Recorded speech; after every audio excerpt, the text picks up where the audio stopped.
اللہ کریم نے فرمایا بندہ مومن جان لے اگر میں تجھے ایک مشکل دوں گا تو میں تجھے کتنی آسانیاں، چلے سارے بول دیں کتنی جی، کتنی اللہ تعالیٰ آسانیاں دے گا؟ 2 آسانیاں۔ ہم لوگ اچھا جب ہمارا ذہن بن جاتا ہے نا کمزوری کا، ہمارا جب مزاج بن جاتا ہے مایوسی کا، پھر معاملہ ذرا ہمارے لیے گمبھیر ہو جاتا ہے۔ اگر ہم یہ ذہن بنائے نا کہ مشکل میرے اللہ کی طرف سے آئی ہے تو وہ مجھے آسانی بھی ضرور عطا کرے گا، تو پھر اللہ ضرور ہی آسانیاں عطا فرماتا ہے۔ اور جو مشکلات زندگی میں آتی ہیں نا، حضرت مولا علی شیر خدا رضی اللہ تعالیٰ عنہ کا بڑا خوبصورت فرمان ہے۔ حضرت علی فرماتے ہیں جب تجھے مشکل آتی ہے تو وہ تجھے رب کا پتہ بتانے آتی ہے، وہ تجھے اللہ کا پتہ بتاتی ہے، اس لیے کہ جب تو سارے اسباب کر لیتا ہے، جو ضرورت ہوتی ہے پوری کرتا ہے، تندرست ہو کے وہ کام کرتا ہے، پھر بھی کام نہیں ہوتا، تو اس کا مطلب ہے کرنے والا تو نہیں، کرنے والا کوئی اور ہے، جو کام کرنے والا کوئی اور ہے۔ تو عزیز بھائی یاد رکھیں، ہر مشکل کے ساتھ اللہ نے آسانی رکھی ہوتی ہے۔ اگر اللہ تبارک و تعالیٰ بیماری عطا کرے تو اس کے ساتھ اللہ پھر جو تندرستی دیتا ہے وہ بھی بڑی اعلیٰ عطا فرماتا ہے۔ اگر اللہ کبھی غربت دے تو پھر اس کے بعد جو اللہ تعالیٰ آسانی دیتا ہے وہ بھی بڑی اعلیٰ عطا فرماتا ہے۔ اگر کہیں سے آپ کو دکھ ملتے ہیں تو پھر جب سکھوں کا وقت آتا ہے تو پھر گنے نہیں جاتے۔ یاد رکھیں مشکلات کے پہلو میں آسانیاں ہوتی ہیں، اور جس آدمی کو مشکل آتی نہیں، میرے نبی کریم سید عالم صلی اللہ علیہ وسلم نے فرمایا مومن کو جو مشکل بھی آتی ہے اللہ اس کی برکت سے اس کے گناہوں کو معاف فرما دیتا ہے، اللہ اس کی برکت سے اس کے گناہوں کو معاف کرتا ہے، یہاں تک کہ حضور نے فرمایا میرے مومن کو کانٹا بھی چبھے تو اللہ تعالیٰ اس کی مشکل کو آسان فرما دیتا ہے۔ 2 بزرگ بیٹھے تھے، ایک حضرت احمد رحمت اللہ علیہ اور ایک حضرت شرف الدین منیری رحمت اللہ علیہ۔ تو حضرت شرف الدین منیری کہنے لگے کہ دوست اصل میں وہ ہوتا ہے جو دوست کی طرف سے آنے والی تکلیف پر صبر کرے، جو اللہ کی طرف سے آنے والی تکلیف پہ صبر کرے وہ اللہ کا محبوب ہوتا ہے۔ تو حضرت احمد فرمانے لگے نہیں مجھے تیری بات کی سمجھ کوئی نہیں آئی، صبر کرے وہ اللہ کا دوست ہے، مصیبت پہ صبر کرے۔ تو کہا جناب پھر اگر نہیں سمجھ آئی تو آپ بتا دیں اللہ کا دوست کون ہے؟ تو آپ فرمانے لگے جو محبوب کی طرف سے آنے والی مصیبت کو اس کا تحفہ سمجھ کے قبول کرے وہ اصل دوست ہوتا ہے، اس کا تحفہ سمجھ کے قبول کرے، اپنے رب کا تحفہ سمجھے، مالک کا تحفہ سمجھے کہ اس نے مجھے تحفہ دیا ہے، مجھے کسی مشکل میں ڈالا ہے۔ تو رب کریم بلا مثال و بلا تشبیہ سمجھانے کے لیے اللہ جب کسی کو مشکل میں ڈالتا ہے، کافروں کو تو اس نے موجیں کرائی ہوئی ہے، بڑی بڑی سہولتیں دی ہوئی ہیں، مشکل میں ڈب بھی ڈالتا ہے، اپنے نیک بندوں کو ہی ڈالتا ہے۔ نمرود اور فرعون کے پیروں میں کانٹا بھی نہیں چبھتا تھا، ان کو تکلیف نہیں آتی، تکلیف کسے آتی تھی؟ اللہ کے نیک بندوں کو تکلیف آتی تھی۔ حضرت رابعہ بصریہ جب تک زندہ رہی تب تک بیمار رہی، جس دن طبیعت ٹھیک ہوتی تو کہتی اے اللہ تو کہیں مجھ سے ناراض تو نہیں ہو گیا، تو کہیں ناراض تو نہیں مولا جب تو مجھے تکلیف دیتا ہے تو میں رو کے تیری عبادت کرتی ہوں، جب مجھے دکھ ہوتے ہیں تو میں سجدے میں تڑپتی، اور خدا بندہ اب تو میں سکھی ہوں، موج میں ہوں، مجھے رونا ہی نہیں آ رہا، تو خدا بندہ تو کہیں ناراض تو نہیں ہو گیا مجھ سے؟ دکھ تو اچھے ہوتے ہیں، دکھ تو پیارے ہوتے ہیں، اور دکھوں کے بعد جو اللہ آسانی دیتا ہے اس آسانی کا پھر کیا ہی کہنا۔ اس حضرت ایوب علی نبینا علیہ الصلوۃ والسلام بیمار رہے، 60 سال اللہ نے تندرستی دی۔ کتنے سال بولے؟ 60 سال، غور کرنا بات پر، 60 سال علیل رہے، پھر بیمار ہو گئے، 18 سال ہو گئے بیمار ہوئے۔ زوجہ کہنے لگی دعا کر لیں آپ کو اللہ صحت دے دے۔ ہمیں اگر کوئی بندہ پوچھ لینا کہ بھائی کبھی کوئی خاص بات تو سناؤ، تو ہم جو ساری زندگی سکھ کے ساتھ سوئے ہوتے ہیں وہ بات نہیں سناتے، وہ جو ایک رات درد سے نیند نہیں آتی اس رات کا قصہ سناتے ہیں، کہتے ہیں وہ میرے الٹے دانت میں درد تھا تو میں ساری رات سو نہیں سکا۔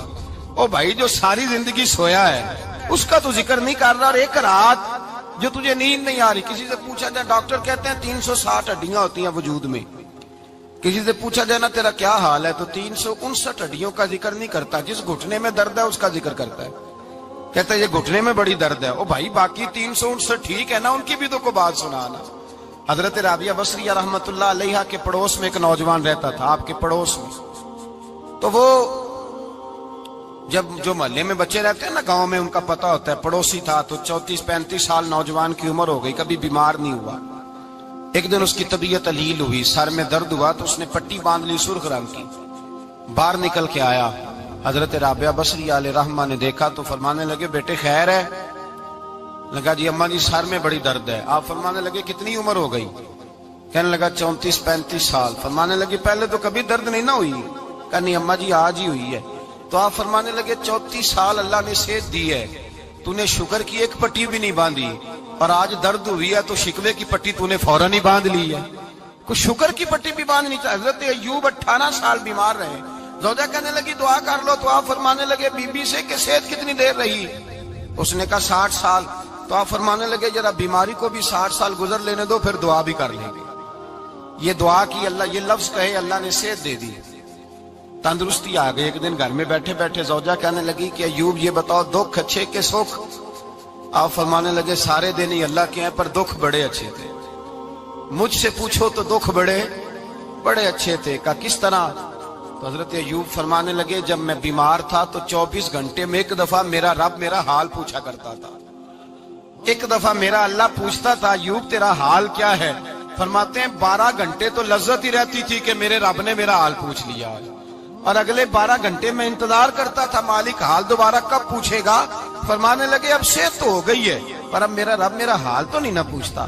بھائی مشکلات جو ہوتی ہیں وہ تو تجھے سجا دیتی ہیں، سوار دیتی ہیں، تجھے یاد آتا ہے کوئی اپنا، جب تجھے درد ہوتی ہے نا، تکلیف ہوتی ہے، پھر تیرا دل کرتا ہے کوئی کندھا ملے جہاں میں سر رکھ کے رہوں۔ پھر اسی لیے تو کسی درویش سے کسی نے پوچھا تھا اپنا کون ہوتا ہے؟ تو کہا جو تجھے دکھ کے وقت یاد آئے وہ تیرا اپنا ہے، جو تجھے عین آزمائش کے وقت یاد آئے اور تجھے اس کا نمبر فوراً تیرے موبائل پہ چلنے لگے وہ تیرا اپنا سجن ہے، جس کو تو دکھ کے وقت یاد کرے۔ تو بھائی مشکلات کے بعد جو اللہ آسانی دیتا ہے، حضرت ابراہیم کو آگ میں بھی پھینکا گیا، حضرت ابراہیم علیہ السلام کو ستایا بھی گیا، نکالا بھی گیا، لیکن جب ان مشکلات سے گزرے تو میرا رب فرماتا ہے وَإِذِ ابْتَلَىٰ إِبْرَاهِيمَ رَبُّهُ بِكَلِمَاتٍ فَأَتَمَّهُنَّ قَالَ إِنِّي جَاعِلُكَ لِلنَّاسِ إِمَامًا۔ کہا جب ابراہیم پورے اترے تو پھر ہم نے انہیں امام بنا دیا۔ یا اللہ کس طرح کی امامت دی؟ فرمایا میں نے اتنی اعلیٰ شان عطا کی ہے کہ اپنے لاڈلے رسول کو جناب ابراہیم کی نسل میں پیدا فرما دیا ہے، میں نے مصطفیٰ کو ان کی نسل میں پیدا کر دیا، قیامت تک کے لیے ان کا وقار بڑھا دیا۔ اللہم صلی علی محمد وعلی آل محمد کما صلیت علی ابراہیم وعلی آل ابراہیم، ان کی عظمت بڑھا دی، اس لیے کہ جب وہ آزمائش سے گزر کر کے آئے پھر جو آسانی دی۔ میرے نبی پاک صلی اللہ علیہ وسلم نے دین ابراہیمی کی بہت ساری چیزوں کو رکھا، کہا میں ملت ابراہیمی پہ ہوں۔ جب کوئی مشکلات کو عبور کر کے آتا ہے، جب کوئی تکلیفیں سہ کر کے آتا ہے، اس کے لیے جو اجر ہوتا ہے، اس کے لیے جو پھر اللہ کتنی ذرا بڑی توجہ کیجئے گا۔ لوگ سمجھتے ہیں فلاں آدمی مشکل میں ہے تو شاید مشکل میں ہی رہے گا، فلاں آزمائش میں ہے تو شاید میرا اللہ فرماتا ہے ایک مشکل دے کے میں 2 آسانیاں بھی دوں گا۔ تم مشکل دیکھ رہے ہو، مشکل نہ دیکھو، وہ جو اس کو بعد میں آسانی آنے والی ہے، اور ڈبل جو میں اس پر نعمت کرنے والا ہوں اس کو دیکھو۔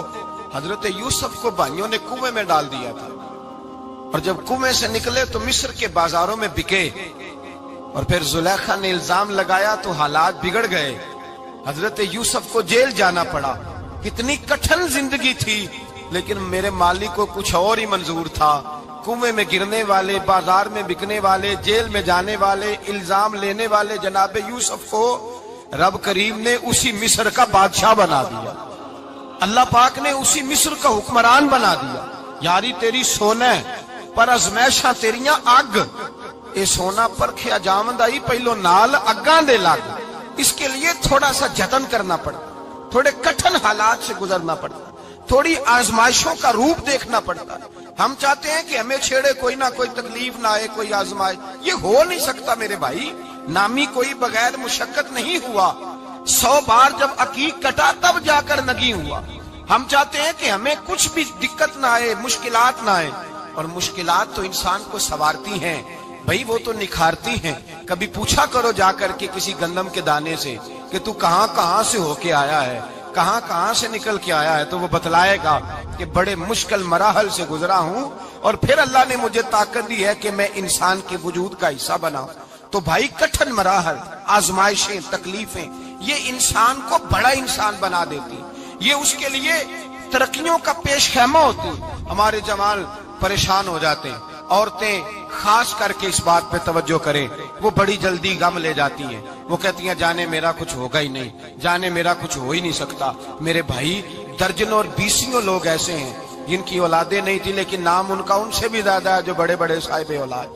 حضرت عبداللہ مزنی حضور کے غلام تھے، قبیلہ مزن کے رہنے والے، والد فوت ہو گئے، چچا نے پالا تھا، اسلام قبول کر لیا۔ چچا اسلام کا بڑا دشمن ہے، حضور کا نام آئے تو جلال کرتا، حسد اور بغض میں جل جاتا، بڑی اسلام کے ساتھ دشمنی اور عناد رکھتا ہے۔ حضرت عبداللہ کہتے ہیں پہلے تو میں عشق رسالت کو دباتا رہا، پھر یہ چنگاری شعلہ بن گئی، پھر کہ یہ ہلکا سا جذبہ سمندر اور صحرا کا روپ دھار گیا۔ فرماتے ہیں ماں تھی اور میں تھا، میں گیا جا کے چچا سے کہا میں نہیں رہ سکتا۔ کہاں جائے گا؟ تو میں نے دھیمے لہجے میں کہا میں مدینے جاؤں گا، اب میں رسول اللہ کے مدینے جاؤں گا، اب میرا گزارا نہیں ہوتا، اب میں جاؤں گا۔ کہتے ہیں چچا کہنے لگا اچھا تو وہاں جائے گا؟ تجھے میں نے پالا، میں نے پوسا، وہ مکان میں نے تجھے بنا کے دیا، تیری جیب میں جو پیسے ہیں میرے دیے ہوئے ہیں۔ کہتے ہیں میں نے کہا چچا میں سارا کچھ سوچ کے آیا ہوں، مکان بھی تو رکھ لے، پیسے بھی رکھ لے۔ کہتے ہیں اس نے ہر چیز رکھوا لی۔ جب پلٹنے لگا تو چچا کہنے لگا جو کپڑے تو نے پہنے ہیں یہ بھی میں نے خرید کے دیے تھے۔ حضرت عبداللہ فرماتے ہیں میں نے وہ کپڑے بھی اتار کے دیے، برہنہ حالت میں میں ماں کے پاس گیا اور میں نے کہا اماں میں پہلے بھی تو ننگا پیدا ہوا تھا، تو نے ہی کپڑے پہنائے تھے، میرا پھر بدن ننگا ہو گیا ہے، کپڑے دے دے۔ کہتے ہیں 2 بیبیوں والے کپڑے اماں نے دیے، ایک میں نے تامت باندھ لی، دوسرا اوڑھ لیا اور مدینے پہنچا۔ کہتے ہیں جب میں ٹھنڈی رات مدینے پہنچا تو کالے رنگ کے حبشی غلام حضرت بلال دودھ کا پیالہ لیے کھڑے تھے، ہاتھ میں کھجوریں تھی، کمبل تھا، کہنے لگے آجا آجا۔ مصطفیٰ نے فرمایا تھا قبیلہ مزن